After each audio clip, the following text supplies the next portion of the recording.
¡Comba! ¡Sí! ¡Comba! Hoy os traemos un sorteo. ¿Qué sorteo es?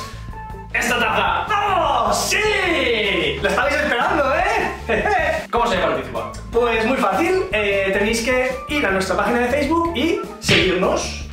Paso número 2, tenéis que compartir esta publicación en vuestro muro. ¡En vuestro muro! ¡El vuestro! ¿El tuyo? ¡No! ¡El vuestro! Vale. El vuestro.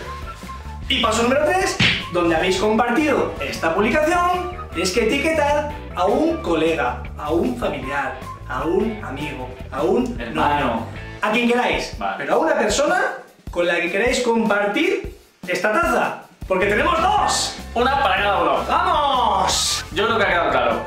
Seguirnos, compartir y etiquetar. Correcto. Dentro de una semana, 7 días, diremos el ganador o ganadora de las 2 tazas. ¡Todos a participar! ¿Lo habéis entendido o no? ¿Pero cómo que no? ¡Se ha sido muy fácil! Ah, bueno. Pues a participar, ¿eh? Nos vemos dentro de una semana. ¡Chao! Adeu.